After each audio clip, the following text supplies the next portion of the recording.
அஸ்ஸலாமு அலைக்கும் வரஹ்மத்துல்லாஹி வபரகாத்துஹு. எல்லா புகழும் அல்லாஹ் ஒருவன் மீதே நடக்குமாக.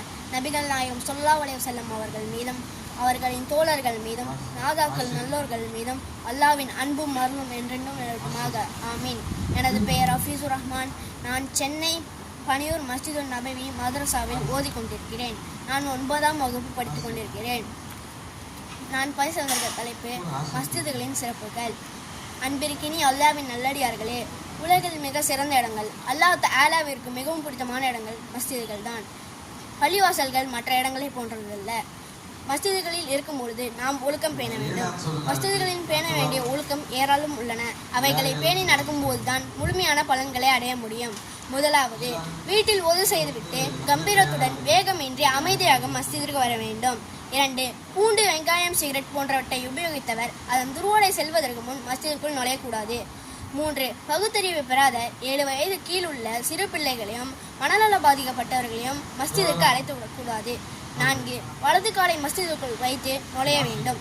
5, மஸ்ஜிதுக்குள் நுழையும் போது ஓதும் துவா அல்லாஹும்ம அஃப்தலி அபு அப ரஹ்மதிக்க என்று ஓத வேண்டும்.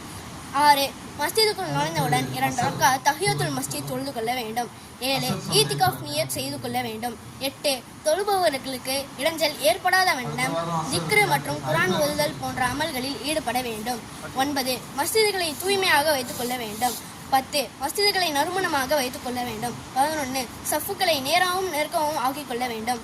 12, முதல் சஃபில் நிற்க முயற்சிக்க வேண்டும். 13, ஒரு சஃப்பை பூர்த்தி செய்யாமல் அடுத்த சஃபில் நிற்கக்கூடாது. 14, சிறுவர்களை கடைசி சஃபில் நிறுத்த வேண்டும். 15, தொழுபவர்களுக்கு குறுக்கில் செல்லக்கூடாது. 14, மஸ்ஜிதுக்குள் காற்றை வெளியாக்கக்கூடாது. 17, மஸ்ஜிதுக்குள் உலக பேச்சை பேசக்கூடாது. 18, மஸ்ஜிதுக்குள் கொடுக்கல் வாங்கல் இருக்கக்கூடாது. 19, பாங்கிற்கு பிறகு மஸ்ஜிதை விட்டு வெளியேறக்கூடாது. ஏதேனும் தவிர்க்க முடியாத நிர்பந்தம் இருந்தாலோ, தூர பயணம் புறப்படும் நேரமாக இருந்தாலோ அல்லது அதே தொழுகையை ஜமாத்துடன் தொழுவதற்காக வெளியே செல்லலாம். 20, விரல்களை நெட்டி முறிக்கக்கூடாது.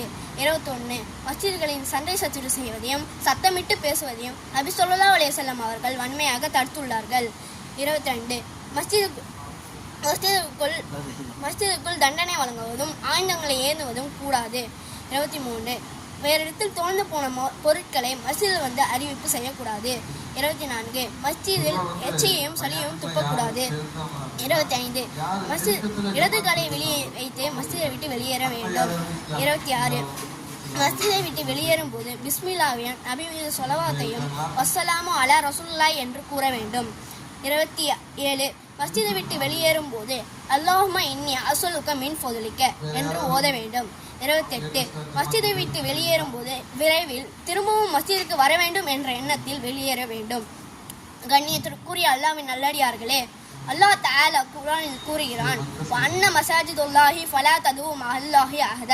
மஸ்ஜிதுகள் அல்லாஹ்வின் வீடாகும், அவன்தான் அதன் உரிமையாளன். எனவே அவனுடைய பொருட்களை வீணாக்குவதோ சுய தேவை கண்டு எடுத்துக்கொள்வதோ நரக நெருப்பை தேடிக்கொள்வதாகும்.